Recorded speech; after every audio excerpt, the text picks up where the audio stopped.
في الآونة الأخيرة كتير الكلام هلبة على الإكس بوكس سيريس اس من مطورين مخضرمين وصفحات كبيرة على السوشيال ميديا وناس هلبة ترفع وتجيب في الكلام، لدرجة تحس إنه صاير حقد على هذا الجهاز. أسئلة هلبة جت في بالي، وأول سؤال: ليش هذه الحملة الشرسة على جهاز مايكروسوفت الإكس بوكس سيريس اس، سلاح الشركة السرية اللي أنقذ مايكروسوفت وزاد في مبيعات الجيم باس؟ وعلاش المطورين يعتبروا في هذه المنصة عبء ثقيل عليهم؟ وعلاش الأغلبية مش عاجبهم هذا الجهاز يلي يعتبر جهاز متوسط من الجيل الجديد، ناهيك على سعره المغري ويلي في متناول الجميع؟ الحق هلبة أسئلة خلتني نبحث على الأسباب، حنجاوب عليها بطريقة علمية، حنحاول نتكلم ليبيا لعيون المتابعين ولاد بلادي، فجهز روحك وخذ لي معك قهوة قصيرة لأن الموضوع طويل شوية وفي استفادة بالهبل. أنا الإكس هينا وهي نبدو مع بعض. نبدو بالسؤال المهم: مطورين الألعاب سواء الطرف الثاني أو الثالث، ولو ما تعرفش الفرق بيناتهم شوف الفيديو هذا على قناتي على اليوتيوب والرابط تلقاه في وصف هذا الفيديو. المهم قالوا تطوير الألعاب على منصة الإكس بوكس سيريس اس مرهق ومؤلم للأرض، بكل صراحة قالوها. باهي علاش وعلاش تو؟ خلي نرجع مع بعض شوية التالي لفيديو درته قبل جو 6 أشهر، الفيديو باسم حرب الأجهزة المنزلية الجديدة، لو تبي تتفرج عليه حتى في وصف هذا الفيديو. المهم ذكرت في الفيديو ان الإكس بوكس سيريس اس جاي ما بين الإكس بوكس 1 والبلاي ستيشن برو والبلاي ستيشن 5 والإكس بوكس سيريس اكس، يعني جهاز من الجيل الجديد فئة متوسطة جاي ما بين الأجهزة السابقة والحالية. ولو قارنت الاس بالاكس حتشوف فرق كبير في أداء الجهاز. شوف لو ركزنا على قوة المعالجة لكلا الأجهزة نلاحظ ان البروسيسنج باور او قوة المعالجة الفرق بيناتهم كبير هلبة، يعني تتكلم على حوالي 67%. لو ركزت على المواصفات في الشاشة، قوة المعالجة في الاكس بوكس سيريس اكس 12 تيرا فلوب بينما على الاس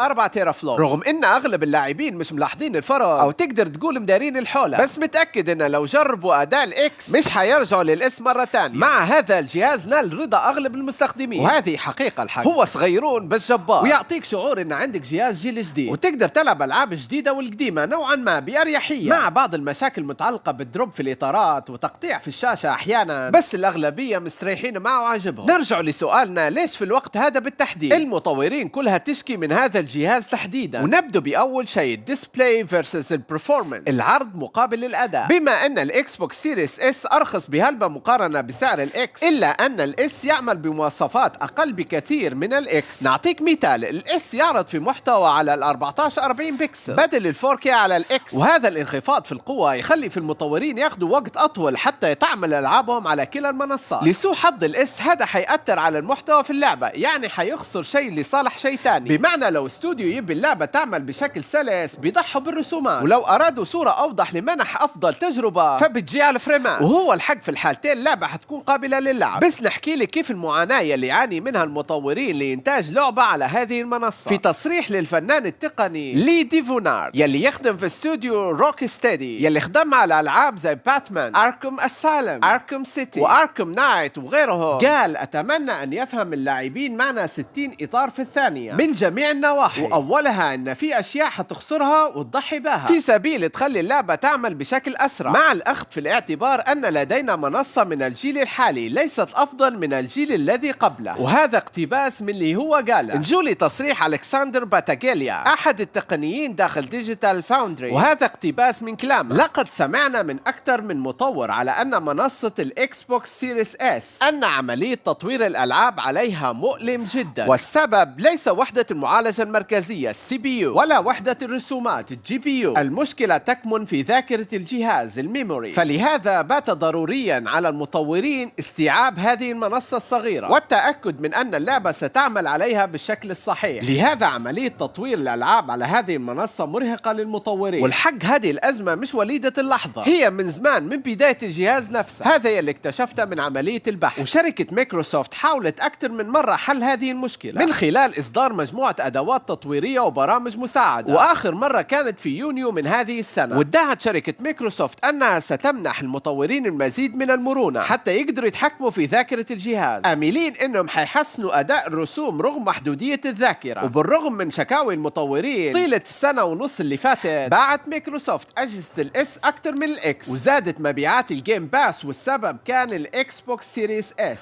رغم شكاوي المطورين وأداء الجهاز الضعيف. تو السؤال والتساؤل: هل حنشوف نسخة متطورة من هذا الجهاز في المستقبل بذاكرة أكبر؟ وهل ستتمكن مايكروسوفت من حل أزمة سلاحها الصغير ليتماشى مع ما هو قادم من ألعاب؟ وهل حنشوف حلول برمجية من شأنها مساعدة الجهاز لتشغيل ألعاب بجودة الجيل الحالي؟ الحق إجابة هذه الأسئلة حنشوفها في الأيام القادمة. هو نتوقع حاجتين: إما استوديوهات الطرف الثاني والثالث حيوقفوا إنتاج الألعاب على هذه المنصة، أو حنشوفوا إصلاحات ونسخة جديدة من الإس تساعد الشركة على المنافسة. وهذا باختصار موضوع اللوكلك يلي صار بخصوص المطورين وجهاز الإكس بوكس سيريس إس. هي مش حرب على الجهاز ولا لها علاقة بنظرية المؤامرة، ولا سوني بلاي ستيشن تحارب في مايكروسوفت. الموضوع له علاقة بالاركيتكتشر الداخلي للكونسول أو التصميم الداخلي للجهاز، يلي هو خطأ في التصميم يضع الجهاز في فئة بعيدة عن الفئة الحالية. لهذا استبعدت في المقارنة اللي درتها بين البلاي ستيشن 5 والإكس بوكس سيريس إكس في فيديو حرب الأجهزة المنزلية الجديدة. أكيد انفخت لكم الراس، تو نقولوا تشاو.